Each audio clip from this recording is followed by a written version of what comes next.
Olympic gold medallist Arshad Nadeem के एजाज में जीएचक्यू में तकरीब। आर्मी चीफ ने अरशद नदीम की कामयाबी को कौम के लिए बाइस फख्र करार दे दिया। कहते हैं पूरी कौम ने उन्हें उनके कारनामे के मुताबिक नवाजा है। अरशद नदीम के अहले खाना और कोचेस की भी तकरीब में शिरकत। 1984 ओलंपिक्स में गोल्ड मेडल जीतने वाली हॉकी टीम, कौमी cricket team, street football team, army polo team और नाबीना अफराद की खुसूसी टीम भी मौजूद थी। आर्मी चीफ की जानिब से अरशद नदीम को जीएचक्यू में दावत दी गई थी।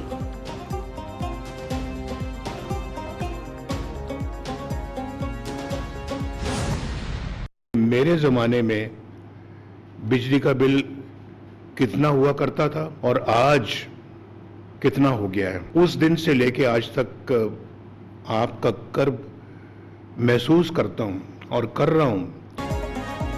पंजाब में 500 यूनिट तक बिजली इस्तेमाल करने वालों के लिए बड़ा रिलीफ। नवाज शरीफ ने फी यूनिट 14 रुपए कमी की खुशखबरी सुना दी। कहते हैं आवाम को अगस्त और सितंबर के बिलों में रिलीफ देंगे। पंजाब में सोलर पैनल स्कीम के लिए 700 अरब रखेंगे। सोलर पैनल फराहम करने से आइंदा बिल इससे भी कम जाएंगे। गुज़श्ता 6 माह से आवाम को रिलीफ देने की कोशिश कर रहे हैं। मालूम है बिजली बिलों के बायस आवाम कर्ब से गुजर रही है।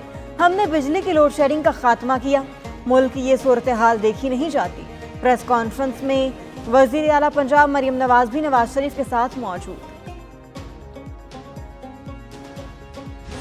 चंद जजों ने मुझे इसलिए निकाला कि मैंने अपने बेटे हसन नवाज से 10,000 दिरहम तनख्वाह नहीं ली, इसलिए मुझे निकाल दिया। अब मुझे बताएं कि आपको ये वजह समझ आती है? कायद नून लीग नवाज शरीफ का आज फिर पुराना सवाल, मुझे क्यों निकाला। लाहौर में प्रेस कॉन्फ्रेंस करते हुए कहा कि क्या ये दिन देखने के लिए मुझे निकाला गया था। चंद जजेस ने मुझे बेटे से तनख्वाह ना लेने पर निकाला। मुझे निकालकर मुल्क के साथ ज्यादती की गई। मुल्क को इस मुकाम तक पहुंचाने वाले नाकाबिले मौफी हैं। सदर नून लीग की बानी पीटीआई पर भी कड़ी तनकीद। कहा कि महंगाई की जिम्मेदार पीटीआई है। आज वह जेल में बैठकर बढ़ चढ़कर बोल रहा है। मुल्क को इस हालत में पहुंचाने वालों को कोई नहीं पूछता। हमने IMF को खुदा हाफिज कह दिया, दोबारा लाने वाले कौन हैं। डेप्यूटी वज़ीर आज़म इसहाक डार ने जनरल रिटायर्ड फैज़ की गिरफ्तारी को अल्लाह ताला का मुआवजा करार दे दिया। इंकशाफ किया कि मैं भी जनरल रिटायर्ड फैज़ के मुतासरीन में शामिल था। उन्होंने मुझसे ज्यादती पर मुआफ़ी मांगी थी। अल्लाह करे हम बतौर कौम सीधे रास्ते पर चलें। धरनों और गंदी सियासत के नतीजे में दुनिया की 24वीं मईशत को 47वें नंबर पर आ गई। हमने भारी कीमत चुकाई और अब भी भुगत रहे हैं।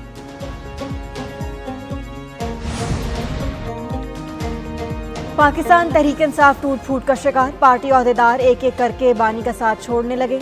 पंजाब और केपी में इस्तीफों की झड़ी लग गई। केपी के वजीर बराए communication and works Shakeel Khan मुस्ताफी। वजीर आला अली अमीन गंडापुर पर अपनी वजारत में मुदाखलत का इल्ज़ाम लगा दिया। उधर पंजाब में हमाद अजहर के बाद पीटीआई लाहौर की क़यादत ने भी बानी का साथ छोड़ दिया। सदर असगर गुर्जर और जनरल सेक्रेटरी हाफिज ज़िशान मुस्ताफी, केपी से 2 साबिक वज़ीर आला समेत दर्जनों रहनुमा पार्टी से किनारा कशी कर चुके हैं।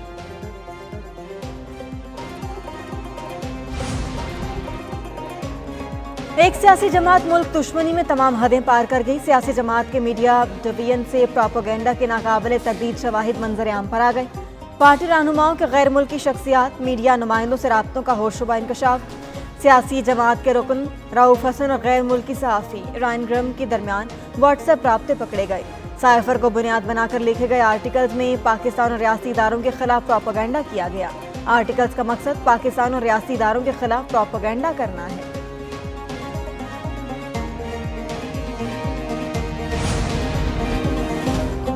फवाद चौधरी ने रऊफ हसन को अहमक करार दे दिया। साबिक विफाकी वजीर ने कहा कि अगर बात रऊफ हसन जैसे अहमक के राब्तों पर खड़ी है तो फिर आगे चलें और सुलह सफाई की तरफ बढ़ें।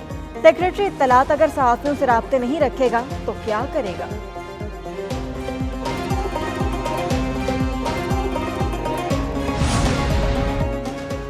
शकील खान के खिलाफ बदउनवानी और बद इंतजामी की शिकायत थी। बानी पीटीआई ने उनके खिलाफ शिकायत पर कमेटी बनाई। कमेटी सिफारिशात पर डीनोटिफाई करने की समरी भेजी। उन्होंने इस्तीफा दिया तो डीनोटिफाई करने की जरूरत नहीं। मुशीर इत्तलात केपी बैरिस्टर सैफ की प्रेस कॉन्फ्रेंस। कहा कि फैज़ हमीद का मामला फौज का अंदरूनी मसला है। नामे पर सियासत करके तासुर दिया जा रहा है कि पीटीआई मुल्क दुश्मन है।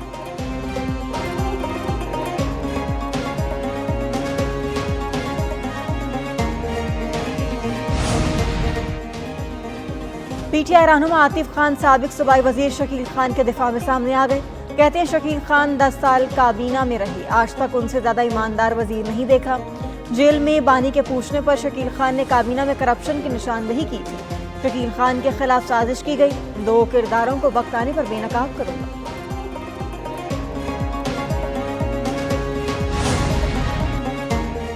केपी में बदउनवानी करने वालों के एहतसाब का कोई इदारा नहीं। सूबाई वजीर का इस्तीफा सूबे में बदउनवानी की दास्तान का मुंह बोलता सबूत है।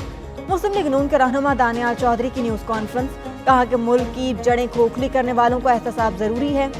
उधर वजीर इत्तलात पंजाब अज़मा बुखारी बोली कि फौजी तनसीबात पर हमला करने और कराने वाले पार्टनर हैं, नौमे करने और कराने वालों का गैंग बेनकाब हो रहा है।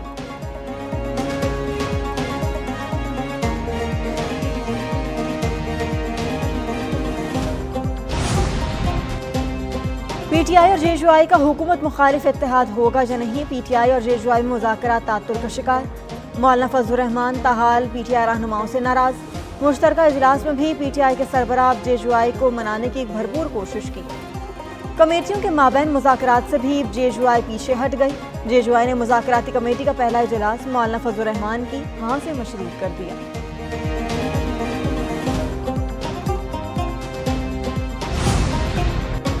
सिक्योरिटी इदारों का एक्शन, साबिक आईजी जेल खाना जाट शाहिद सलीम बेग गिरफ्तार।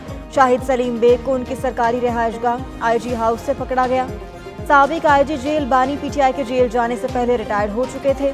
अडियाला जेल के साबिक डेप्यूटी सुप्रिंटेंडेंट जफर से भी तहकीकात शुरू। डीआई जेल रावलपिंडी के दफ्तर के ऑफिस सुप्रिंटेंडेंट नाजिम अली शाह से भी पूछगछ। डेप्यूटी सुप्रिंटेंडेंट मोहम्मद अकरम के अर्दली और अडियाला जेल का एक और वार्डर और हेड वार्डर को भी हिरासत में ले लिया गया। हुकूमत का कीमती पत्थरों की सनत की तरक्की और बरामदात में इजाफे के लिए शोबे के इस्लाहात का फैसला। वज़ीर आज़म शहबाज शरीफ ने वफाकी वज़ीर अब्दुल अलीम खान को शोबे के इस्लाहात के निफाज की जिम्मेदारी सौंप दी। ज़ेरे सदारत इजलास में कहते हैं स्ट्रिंग कमेटी के खुद सदारत करूंगा। कमेटी पत्थरों की रवायती तरीके से कानकुनी से कीमती असासा ज़ाया किया जा रहा है। बदकिस्मती है कि 77 बरस में इस शोबे पर तवज्जो नहीं दी गई।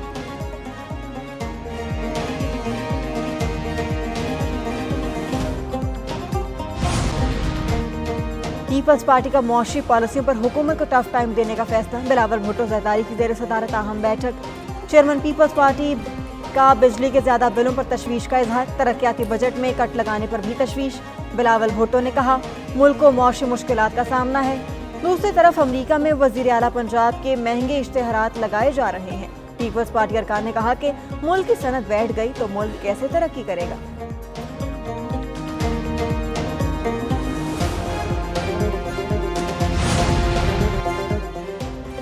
भारत की आबी दहशतगर्दी, दरिया चनाब रावी में बगैर इत्तला पानी छोड़ दिया। हेडमराला के मुकाम पर आज 2.5 लाख क्यूसेक का रैला गुजरेगा। दरिया चनाब में वजीराबाद के मुकाम पर पानी के बहाव में इजाफा। हाफिजाबाद, गुजरांवाला, गुजरात, झंग, चुनियोट और सियालकोट में कच्चे के इलाके ज़ेरे आब आने का खदशा। दरिया रावी में जेसर और शाहदरा के मुकाम पर निचले दर्जे के सैलाब की वार्निंग।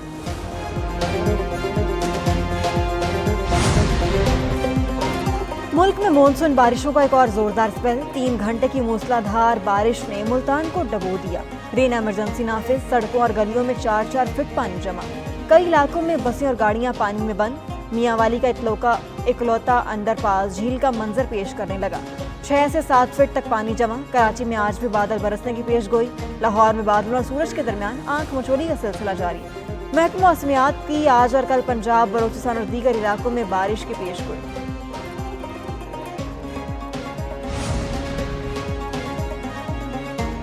मुल्क में मानसून बारिशों से नदी नालों में तुगयानी। शकरगढ़ का बरसाती नाला बईं बिफर गया।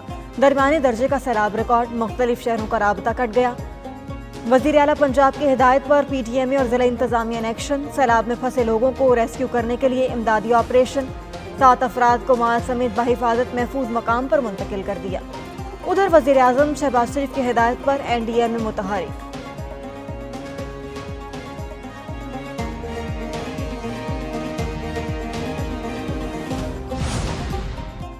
मानसून हवाएं आज सिंध में एंट्री देंगी। थरपारकर, उमरकोट में गरज चमक के साथ तेज बारिश है मुतवक्की। चीफ मेट्रोलॉजिस्ट सरदार सरफराज कहते हैं नवाबशाह, सक्खर, दादू, लाड़काना और दीगर शहरों में भी बादल बरसेंगे। नशेबी इलाके ज़ेर आब आने का खदशा। बारिशों का सिलसिला 17 से 19 अगस्त तक जारी रहेगा।